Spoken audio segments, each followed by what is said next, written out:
Hi friends, welcome to my channel. Bharathi Raja தன்னை ஹீரோயினாக்க ஆசைப்பட்டதாகவும் அவர் chance கொடுத்தும் அவரின் படத்தில் நடிக்க மறுத்துவிட்டதாகவும் அனிதா விஜயகுமார் கூறியுள்ளார். அதை பற்றி தான் இந்த வீடியோவில் பார்க்க போகிறோம். நடிகர் விஜயகுமாருக்கு மொத்தம் 5 மகள்கள்.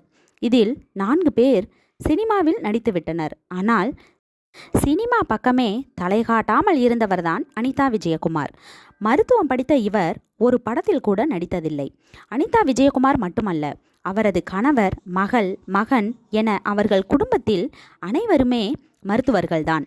அனிதா விஜயகுமார் சினிமாவில் நடிக்காவிட்டாலும் சமூக வலைத்தளமான இன்ஸ்டாகிராம் மூலம் லட்சக்கணக்கில் ரசிகர்களை சம்பாதித்து வைத்துள்ளார். இந்த நிலையில் பேட்டி ஒன்றில் தனக்கு கிடைத்த பட வாய்ப்பு பற்றி மனம் திறந்து பேசியுள்ளார் அனிதா விஜயகுமார்.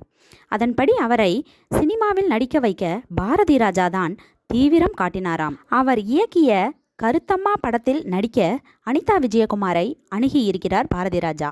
ஆனால் அந்த சமயத்தில் அனிதாவின் அம்மா நோ சொல்லிவிட்டதால் கருத்தம்மா பட வாய்ப்பு அனிதா விஜயகுமார் கை நழுவி போனது. விஜயகுமார் டாக்டர் அனிதா மருத்துவம் படித்தவர் என்பதால் அப்படத்திலும் மருத்துவர் கதாபாத்திரத்தில் நடிக்கத்தான் பாரதி ராஜா அனிதா விஜயகுமாரை அணுகினாராம்.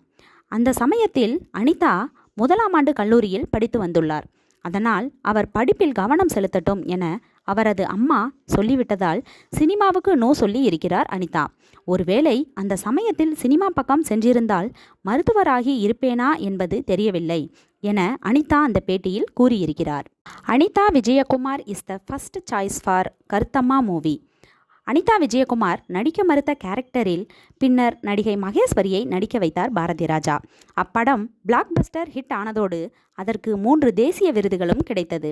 அதில் 2 விருதுகள் அப்படத்தில் இடம்பெற்ற போராளே பொண்ணுத்தாயி பாடலுக்கு வழங்கப்பட்டது. அப்பாடலை பாடிய சொர்ணலதாவுக்கும் அப்பாடல் வரிகளை எழுதிய வைரமுத்துவுக்கும் விருதுகள் கிடைத்தது. அது மட்டுமன்றி சிறந்த படத்திற்கான தேசிய விருதையும் அப்படம் தட்டி சென்றது. இந்த வீடியோ உங்களுக்கு பிடிச்சிருந்தா லைக் பண்ணுங்கள், ஷேர் பண்ணுங்கள், கமெண்ட் பண்ணுங்கள், மறக்காமல் சப்ஸ்கிரைப் பண்ணுங்கள்.